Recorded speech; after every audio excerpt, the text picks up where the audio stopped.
नमो नमो। प्रणाम। प्रणाम गुरुजी। प्रणाम गुरुजी, नमो प्रणाम गुरुजी, नमः। नमो नमः। प्रणाम नमो गुरु। अरिहंताणं नमो सिद्धाणं नमो आयर्याणं नमो वज्रायाणं नमो लोये संवसाहोणं यशो पञ्चर्मुक्कारो शब्बपापप्पणासनो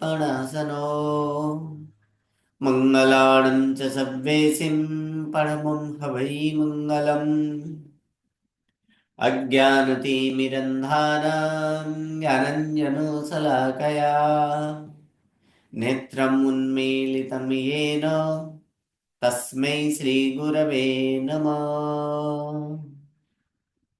परम पूज्य पूज्यपाद कलिकाल सर्वज्ञ हेमचंद्र सुरेश्वर जी महाराजा के द्वारा विरचित सिद्ध हेम शब्दानुशासन नामक व्याकरण ग्रंथ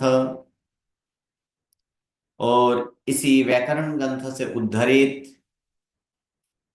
पंडित वर्य शिवलाल जी द्वारा रचित हेम संस्कृत प्रवेशिका प्रथमा, मध्यमा और उत्तमा, ऐसे 3 विभागों से विभाजित हेम संस्कृत प्रवेशिका और इसी हेम संस्कृत प्रवेशिका प्रथमा और प्रथमा के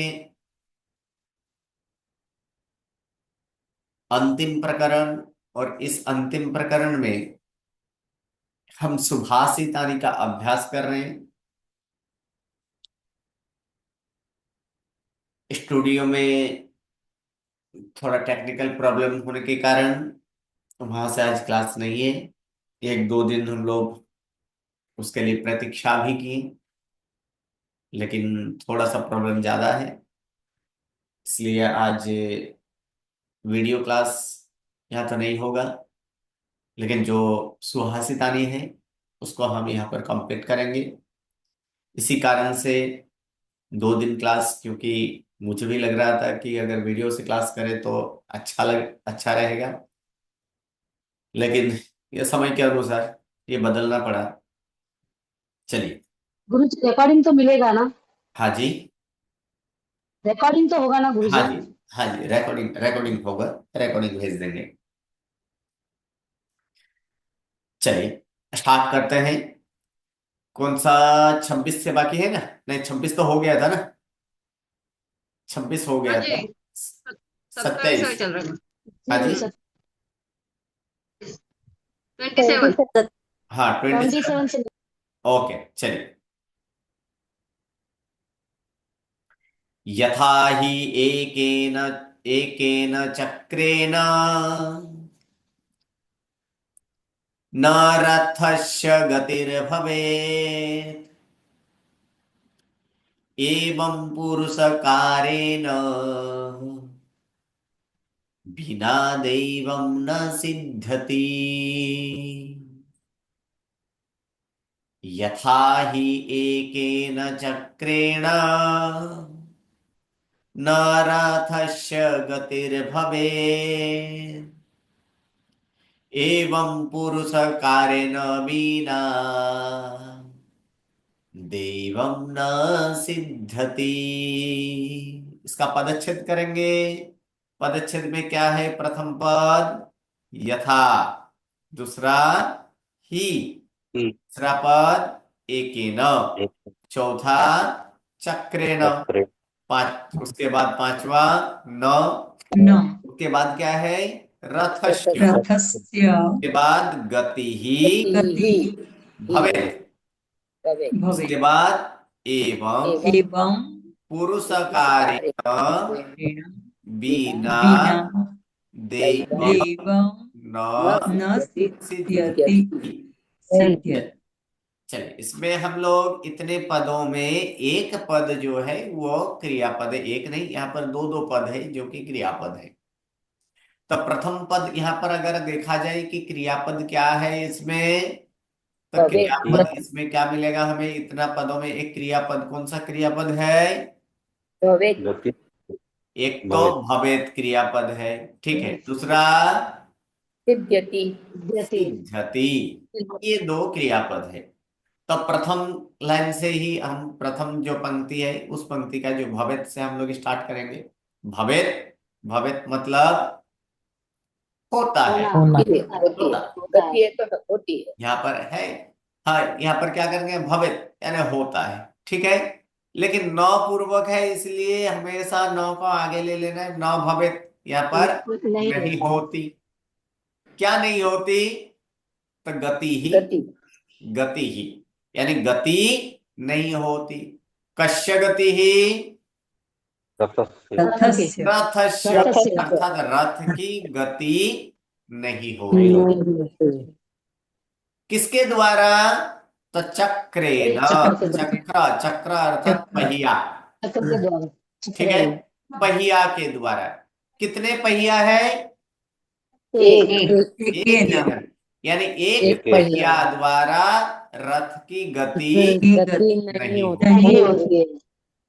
ही को बाद में ले लेंगे, ही को पहले लेंगे वास्तव में, और वास्तव यथा में अर्थात जिस प्रकार, जैसे प्रकार अर्थात वास्तव में जिस प्रकार जिस एक पहिए द्वारा, एक पहिए के द्वारा रथ की रथ की गति नहीं गति होती नहीं होती।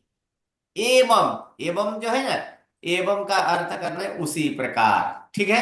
आगे उसी क्या प्रकार है यहाँ पर, सिद्ध्यति यानी सिद्ध होता है, ठीक है, सिद्ध होता है। न सिद्ध्यति यानी सिद्ध नहीं होता। नहीं होता।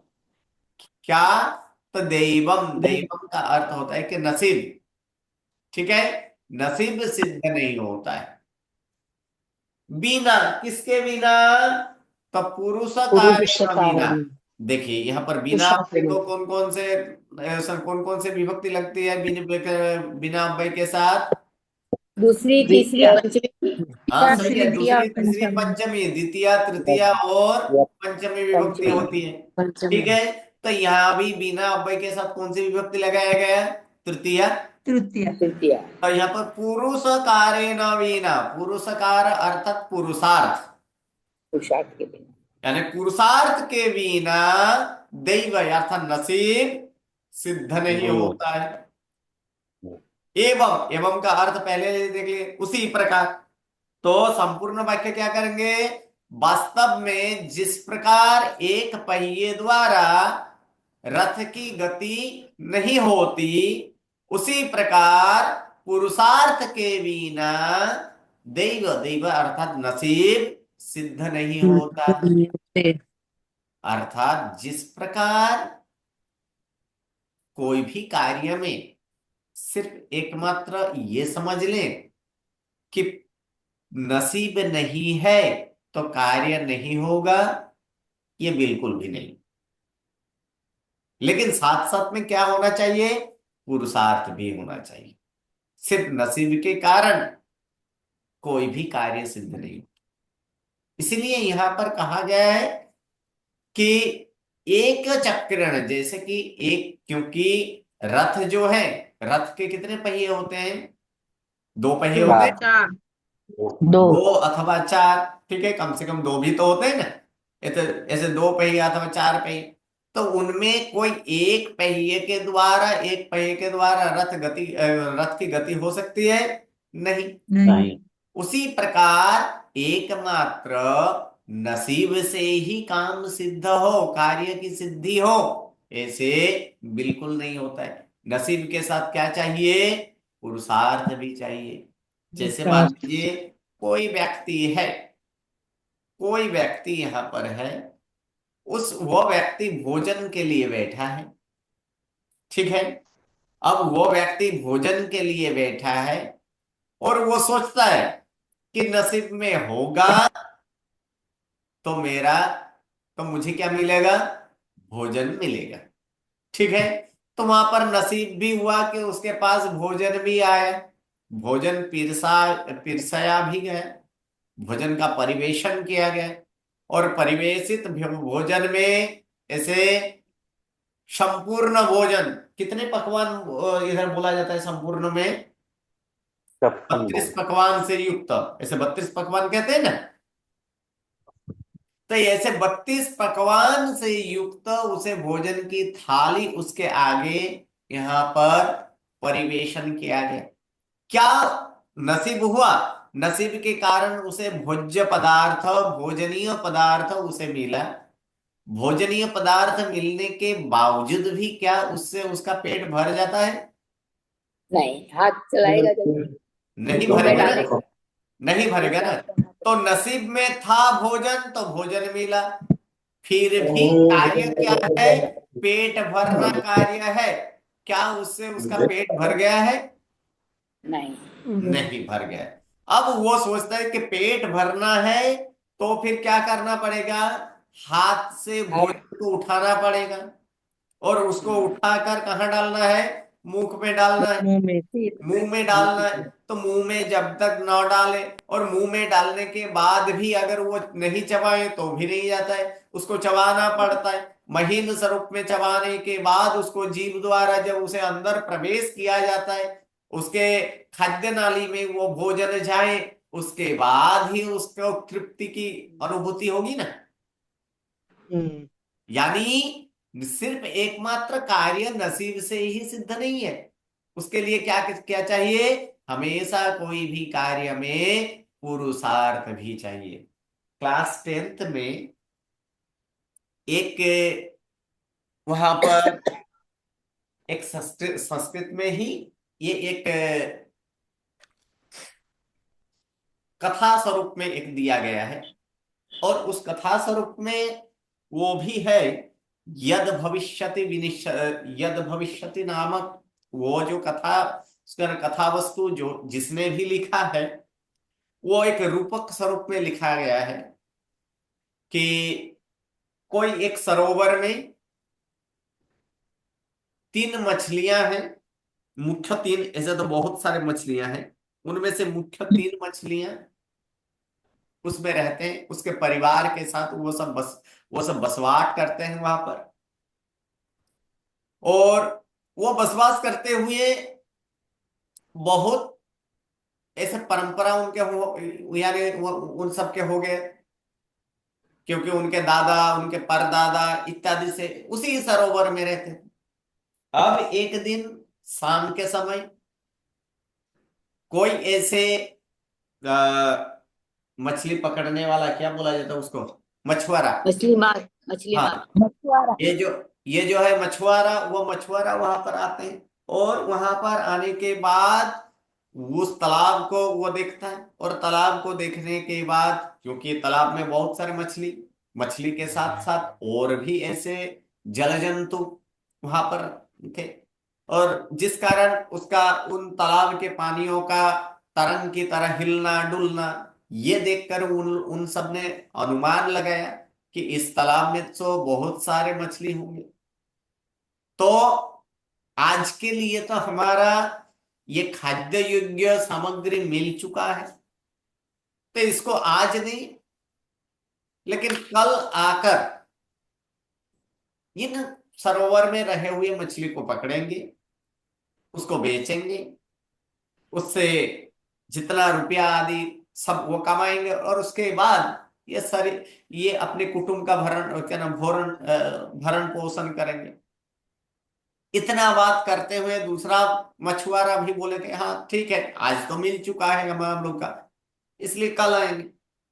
उन दोनों के जाने के बाद वहां पर 3 प्रकार की मछलियां, एक प्रत्युत्पन्नमति, दूसरा दूसरे का नाम मैं भूल जाता हूं, और तीसरा तीसरा एक था यद भविष्यति। ठीक है, तो ये यहाँ जिस प्रकार का उनके नाम उसी प्रकार उसी का गुण। तो प्रथम जो है कि प्रथम वो इसी प्रकार के वो सोचने वाला था कि कुछ ना कुछ पहले से कर लेना चाहिए, संकट के पूर्व में कुछ भी हो तो उस संकट से बचने के लिए पूर्व तैयारी होना चाहिए। तब वो पहले बोला कि सुना कि नहीं तुम सबने कि ये मछुआरा किस प्रकार से वज्र की तरह, ये कठोर वचन तुम सबने सुना कि नहीं? सबने बोला हाँ कि सुना। कि अब क्या करना चाहिए? तो ये होना चाहिए कि ये अवश्य में वो कल आएंगे और हम सबको पकड़ेंगे। इसलिए इससे अच्छा है कि इस सरोवर में न रहकर कहीं दूसरा सरोवर में चले जाएं,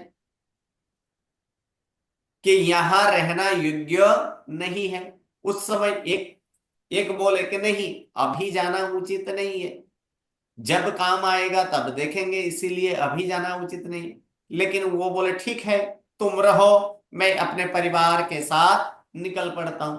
वो परिवार के साथ निकल पड़े।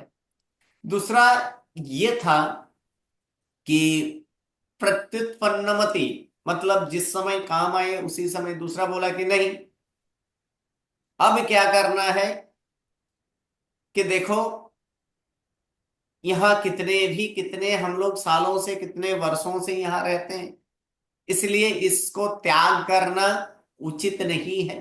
इस सरोवर को त्याग करना उचित नहीं है। जिस समय का कार्य आएगा, दुख के संकट आएगा, तो दुख के संकट के समय कुछ ना कुछ करके अपना जीवन बचाएंगे। लेकिन अभी से किसी के बात ऐसे सुनकर डर डर कर भाग जाना वो उचित नहीं है, इसलिए वो तो नहीं गए। तीसरा नंबर जो यद भविष्यति वाला जो था, वो बोलते कि नहीं, ऐसे कभी भी भूतकाल में हुआ नहीं, तो हम कैसे मान ले कि ये यहीं पर आकर हम सबको मार देंगे। ये कभी भी हुआ नहीं है, इसलिए जाने की कोई जरूरत नहीं है। और अगर मृत्यु हमारे नसीब में हो तो फिर क्या है कि मृत्यु अगर हमारे नसीब में हो तो एक जगह से दूसरे जगह जाएंगे तो भी मृत्यु होगा कि नहीं होगा? तो होगा। आने वाला है। तो इसीलिए जाना जरूरी नहीं है। इस कारण से मैं तो यहाँ इस सरोवर को छोड़ नहीं रहा हूं, इसी सरोवर में मैं रहूंगा। अगर मरना होगा तो वहां जाकर भी मरेंगे, अगर मरना होगा तो फिर इस मछुआरा के हाथ से भी मर जाएंगे। उससे क्या है, मरना तो एक एक दिन सबको तो है ही। इसलिए मैं ये छोड़ूंगा नहीं, मैं यहीं पे रहूंगा। दूसरा दिन हुआ, दूसरा दिन सवार के सुबह का समय हुआ। उस सुबह के समय में ऐसे मछुआरा आए, मछुआरा आकर जाल बिछाया, जाल से उन सबको पकड़ा गया। और पकड़ते हुए वहां पर प्रत्युत्पन्नमति जो था, वो क्या था, वो वहां पर अब फंस गए। अब फंसने के बाद वो मरने का ढंग जो है, वो मरने का ढंग वहां पर रचा, वो वो स्वांग रचा। और स्वांग रचने के कारण जैसे कि मानो वो मरा हुआ है, ऐसे जानकर वो उसे मछली से मतलब जाल से उस मछली को, प्रत्युत्पन्नमति को अलग छुड़ाया। और जैसे ही वो जाल से दूर हुआ, वो तुरंत ऐसे गंभीर पानी में, गंभीर जल में, ऐसे सरोवर में फिर से वो डूब गया। अर्थात उसकी बुद्धि इस प्रकार की कि जैसे जिस प्रकार संकट के घड़ी आए और संकट के घड़ी के समय उस प्रकार की उससे बुद्धि उत्पन्न हुई और वह बच गए। लेकिन यद भविष्यति जो है वो तो पकड़ा गया, और वो पकड़ा गया और वो ये मछुआरा के पास मारा गया। अब यद भविष्यति क्यों मरा? वो क्या सोच रहा था कि जो नसीब मरण होगा, मृत्यु अगर नसीब में होगा तो वहां भी जाकर मरेंगे, यहां भी जाकर मरेंगे। तो यही जो है, सिर्फ नसीब के कारण ही कार्य नहीं होता है, उसके साथ साथ क्या करना पड़ता है, पुरुषार्थ भी करना पड़ता है। पुरुषार्थ के बिना एकमात्र, जिस प्रकार कि रथ एक पहिए से गति नहीं हो सकती, उसी प्रकार पुरुषार्थ बिना भी नसीब की सिद्धि अर्थात नहीं हो सकती। उसके बाद वाला यहां पर हम लोग देखेंगे, यथा चित्तम तथा वाचो, यथा वाचस्तथा क्रिया, चित्तम वाची क्रियाया च साधूनाम एक रूपता। इससे पहले इसी तरह का एक, फिर से एक इनके पूर्व में भी एक देखे थे, जिसमें सज्जन और दुर्जन की क्रिया की किस प्रकार से होती है वो है। लेकिन यहां पर सज्जन की क्रिया किस प्रकार है उसका यहां पर वर्णन किया गया है। यथा चित्तम तथा वाचो, यथा वाचो यथा वाचस तथा क्रिया, चित्तम वाची क्रियाया च साधुनाम एक रूपता। चलिए इसका पदच्छेद करते हैं। पदच्छेद क्या होगा यहाँ पर? प्रथम पद यथा यथा, यथा दूसरा चित्तम चित्तम, तम तीसरा तथा था, चौथा वाच्यः वाचो वाचः, उसके बाद यथा तथा, वाच्यः वाचः तथा तथा क्रिया। चित्तम चित्तम वाची वाचि व्यायाम व्यायाम च च च साधुना एक रूपता। एकरूपता एक रूपता। हाँ, तो इसकी साधुनाम एक एक रूपता। संधि यहाँ पर दो संधि है। एक संधि है कि वाचस तथा, वाचस लिखा है तथा वाचः तथा। तो जी पदांत र के बाद च या छ, ट या ठ, त या थ होने पर तालवश्य, मूर्धन्यस्य मूर्धन्य से और दंतस्य दंत स होता है।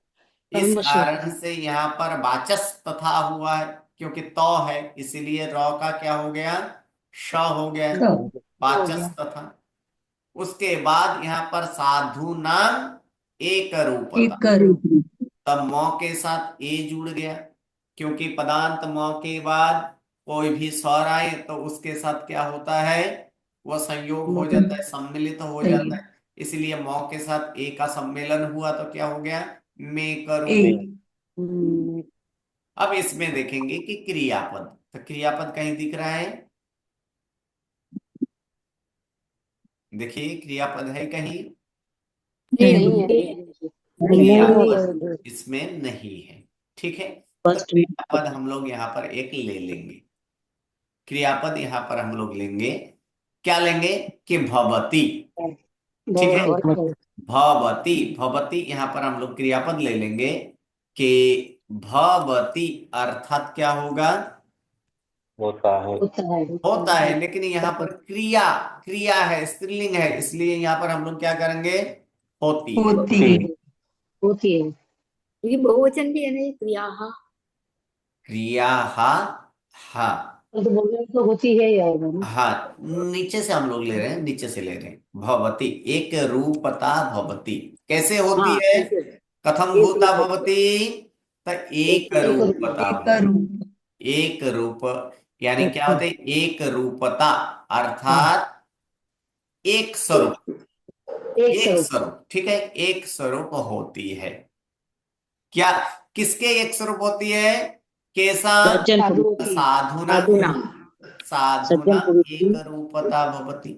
साधु यानी सज्जनों की एक रूप होती है। हाँ, क्या? तो यहां पर हम लोग देखेंगे किसमें? तो चित्तम वाची क्रियायाम। चित्तम वाची क्रियायाम। क्रिया अर्थात क्रिया में, कार्य में। वाची अर्थात वाणी में, और चित्तम अर्थात इसमें मन में। मन में, ठीक है, मन यानी मन में, वचन में और क्रिया में कैसे होती है? एक रूपता। एक रूपता होती है। ठीक है, क्या? तो यहां पर कहा गया यथा चित्तम, जिस प्रकार चित्तम जिसका हो चित्रमन तथा होता है वाच्यः, उसी प्रकार वैसे का क्या वचन होते होता हैं। है? वचन होता है। वचन होता है। यथा जैसे वाचः, वचन जिस प्रकार की वचन, उसी वचन प्रकार की क्या यहाँ पर क्या होती है? क्रिया। क्रिया होती है। यहाँ पर क्रिया होती है। और जिस प्रकार चित्त में, जिस प्रकार का चित्त उसी प्रकार का वचन, और जिस प्रकार का वचन उसी प्रकार की क्रिया। क्रिया और चित्त, वचन और क्रिया में साधुओं के कैसे होती है? एक रूपता होती है। साधुओं के एक रूपता एक रूपता होती होती है। है, अर्थात सज्जन वही है जो उसके मन में हो, वही वचन में होते हैं और वही क्रिया में भी होती है। अर्थात ये सज्जन की यहाँ पर एक निशानी बताया गया है। सज्जन और उसके पहले सज्जन और दुर्जन किस प्रकार का निशानी, वो तो हम पूर्व में भी देख चुके हैं। जी ठीक है, उसके बाद वाला। गुरु जी। हाँ जी। यहाँ पर चित्त को तो द्विवचन लिया और वाची सप्तमी है, क्रियायाम सप्तमी बहुवचन है, तो ऐसे अलग अलग क्यों लिया है? अलग अलग वहां पर वचन बहुत सारे होते हैं। नहीं नहीं, ऐसे चित्तम वचन, चित्ते चित्ते चित्ते कर सकते थे अपन। चित्ते कर सकते थे। बाकी तो आ, बाकी ठीक है, क्रिया तो बहुवचन पहले होना लिया तो चाहिए। क्रियाया क्रिया, हाँ। बात सही है कि होना चाहिए था, लेकिन कि अंत में जो है कि वो होता है एकमात्र कर्ता की अभी इच्छा ही उसमें होती है। कर्ता को इस प्रकार से रचना करना था, इस प्रकार से ऐसे भी हो सकता है। अंतिम जवाब, अंतिम ये होता है। बाकी यहाँ पर चित्ते भी लिखा जा सकता था। जी बिल्कुल। चलिए उसके बाद वाला, अधमाधानमिच्छन्ति धानं मानं च मध्यमा उत्तमामानमिच्छन्ति मानो हि महतां धनम्। अधमाधानमिच्छन्ति धानं मानं च मध्यमा उत्तमामानमिच्छन्ति मानो हि महतां धनम्।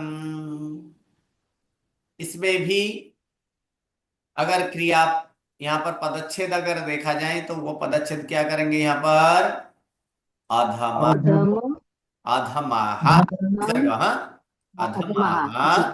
धनम् धनम इच्छन्ति, इच्छन्ति धनम् मानम् च मानं मध्यमाः मध्यमः उत्तमाः उत्तमः मानम् मानः इच्छन्ति इच्छन्ति मानः मानो मानः मनः हि हि महतां महतां धनम्। धनम्। क्रियापद यहाँ पर दो जगह पे इच्छन्ति इच्छन्ति है, और एक क्रियापद हमें लेना है। यहाँ पर क्या लेंगे, अस्ति। अस्ति एक यहाँ पर क्या क्रियापद ले लेंगे, अब यहाँ पर एक अस्ति क्रियापद यहाँ पर हम लोग ले लेते हैं कि अस्ति, वो लास्ट में देखेंगे। पहले इच्छन्ति से हम लोग कर लेते हैं। इच्छन्ति अर्थात इच्छा इच्छा, करते हैं। अर्थात इच्छा करते हैं। किसकी इच्छा करते हैं, धन की। धन, यानी धन की इच्छा करते हैं। के धनम इच्छन्ति अधमाः अधमाः, यानी अधम अधम पुरुष धन की इच्छा करते हैं। ठीक है, इसमें कोई क्रियापद नहीं है तो फिर से एक बार इच्छन्ति ले लेंगे। इच्छन्ति यानी इच्छा करते हैं। किसकी इच्छा करते हैं, मानम धन की। इच्छन्ति, यानी धन और मान मान, की इच्छा करते हैं। पुनः धन और फिर किसकी इच्छा करते हैं, धनम। पुनः धनम इच्छन्ति, अर्थात धन और मान की इच्छा करते हैं। के धनम मानम च इच्छन्ति मन्यः धनम मानम। मध्यमा, यानी मध्यम पुरुष जो होते हैं। अधम पुरुष धन की इच्छा करते हैं, परंतु मध्यम पुरुष धन और मान की मान इच्छा करते हैं। फिर एक बार है इच्छन्ति, इच्छन्ति अर्थात इच्छा करते हैं। ठीक है, किसकी इच्छा करते हैं, तब मानम इच्छन्ति, क्या इच्छा है, कम तब मानम, यानी मान की इच्छा करते हैं। के मानम इच्छन्ति उत्तमः। उत्तमाः, यानी उत्तम पुरुष मान की इच्छा करते हैं। कारण ही का अर्थ है कारण, क्योंकि मानः महतां धनम अस्ति। अस्ति, अस्ति का मतलब है। है। है, क्या किम अस्ति, अर्थात हाँ किम अस्ति, तो धनम अस्ति। हाँ, अतः तो ये धन धनम अस्ति। कथम भूतः धनम अस्ति, किस प्रकार का धन है, तब मानः धनम अस्ति, मान ये धन, मान ये धन है। केसाम, अतः महताम, हाँ केसाम तब महताम, यानी महान पुरुषों का वास्तव, क्योंकि महान पुरुषों का मान ही क्या है, धन है। इसलिए उत्तम पुरुष मान ही इच्छते हैं। ओके, चलिए नेक्स्ट। व्यसने मित्र परीक्षा सूर परीक्षा रणंगने भवति विनये भृत्य परीक्षा दान परीक्षा च दुर्भिक्षे व्यसने मित्र परीक्षा सूर परीक्षा रणंगने भवति विनये भृत्य परीक्षा दान परीक्षा च दुर्भिक्षे। किसकी कहाँ परीक्षा होती है वो है।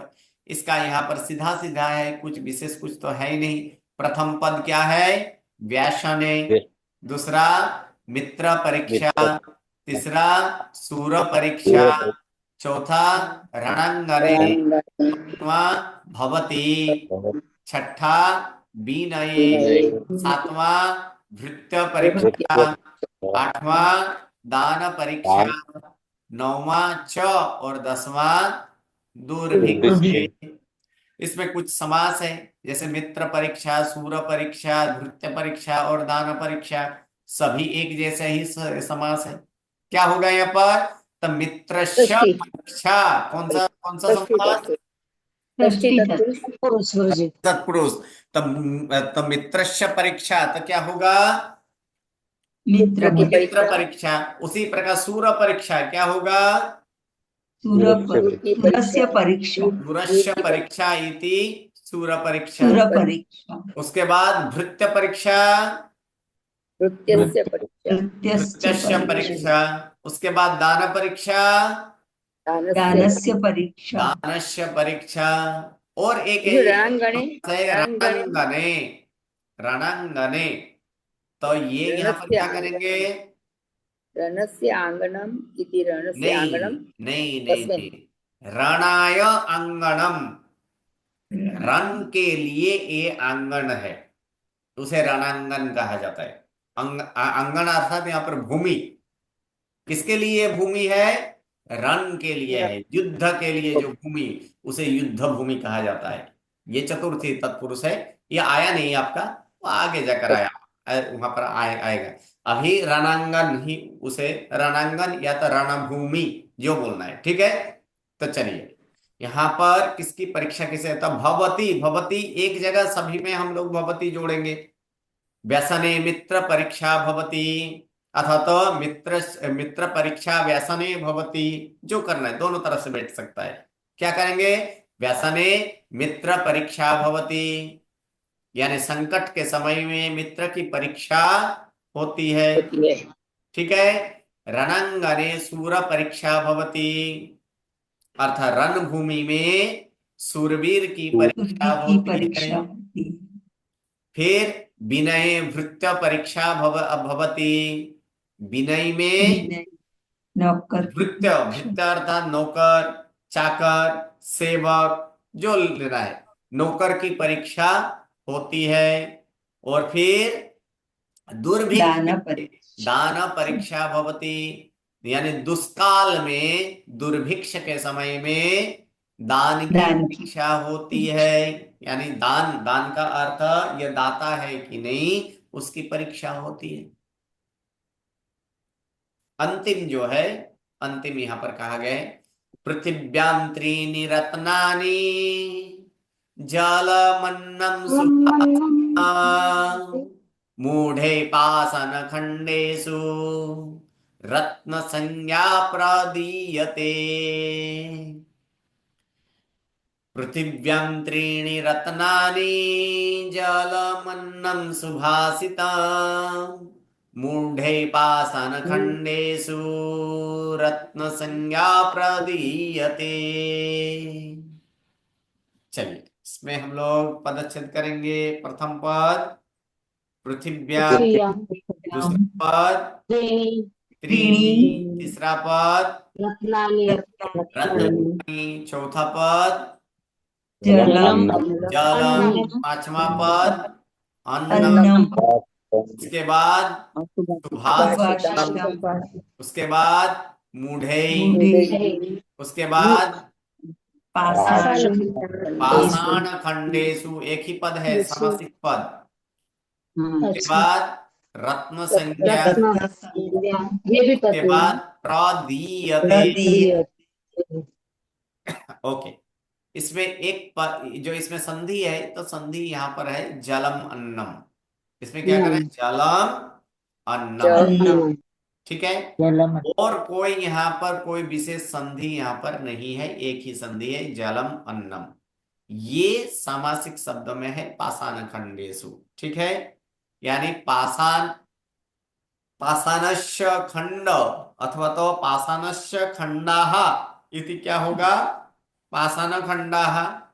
कौन सा समास था, षष्ठी तत्पुरुष। तेषु तेषु और तेषु अर्थात क्या होगा,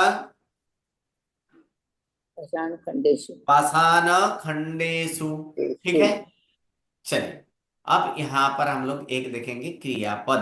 क्रियापद क्या है यहाँ पर, प्रदीयते। प्रदीयते। कौन सा धातु का ये रूप है, प्रदीयते, प्र प्लस दा दादा। दा धातु, सही है। हम लोग कर्मणि में सीखे थे, आकारांत धातु का आ का क्या हो जाता है, ई हो जाता है। ई हो गई। तो इसीलिए दा था, दा का क्या हो गया, दी हो गया, दी। दी। और दा धातु, दा का अर्थ क्या होता है, देना, दा यच्छ, यच्छ आदेश होता है ना। या यहाँ पर दीयते, प्रदीयते, यानी यहाँ पर दिया जाता है, ठीक है। किसके द्वारा दिया जाता है, मूढ़ैः मूढ़े, अर्थात मूर्ख पुरुषों के द्वारा दिया जाता है। क्या, तो रत्न संज्ञा। तो ये भी एक समास ही है।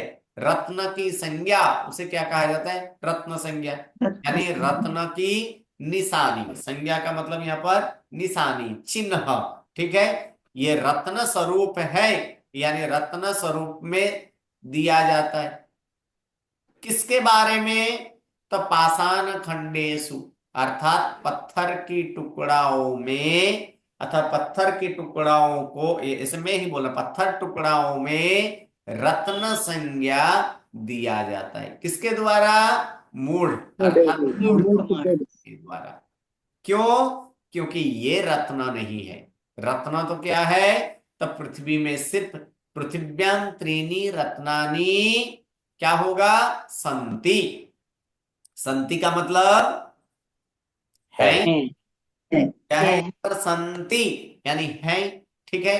यानी पृथ्वी में 3 रत्न है। कौन कौन से, जलम, जल अन्न और और सुभाषितम। सुभाषित। जल अन्न अन्न और सुभाषित, ठीक सुभाषित। है। तो इसको यहां से हम लोग लेंगे, जलम अन्नम सुभाषितम पृथिव्यां त्रीणि रत्नानि संति।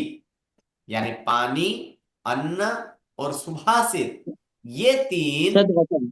क्या है, ये 3 पृथ्वी में, अर्थात पृथ्वी में 3 रत्न है, ठीक है। मूढ़े पाषाण खंडेषु रत्न संज्ञा प्रदीयते। मूर्ख पुरुषों के द्वारा पाषाण खंड अर्थात पत्थर के टुकड़ाओं में रत्न संज्ञा दिया जाता है, पत्थर के अर्थात टुकड़े, हीरा माना पन्ना मानक जाता हो गए है। ना गुरु जी। हाँ जी, गुरु जी, हीरा पन्ना मानक हो गए ना। हाँ वो सब, हीरा पन्ना, हाँ वो वो सब हीरा रत्न कहते हैं मानिक वो उसको। मोती आदि जितना भी हो, वो सारे मूर्खों के लिए रत्न है। मूर्खों के लिए यहाँ पर बताया गया। जो मूर्ख पुरुष है उसे ही वो रत्न के स्वरूप में जानते हैं। वास्तव में रत्न अगर देखा जाए कि वो सिर्फ 3 ही है, पानी, अन्न और सुभाषित। पानी और सद्वचन। अन्न अपने जीवन चलाने के लिए, और सुभाषित जीवन परिवर्तन करने के लिए। इसीलिए जीवन में ये 3 ही रत्न, ये वास्तव में पृथ्वी में ये जरूरी है।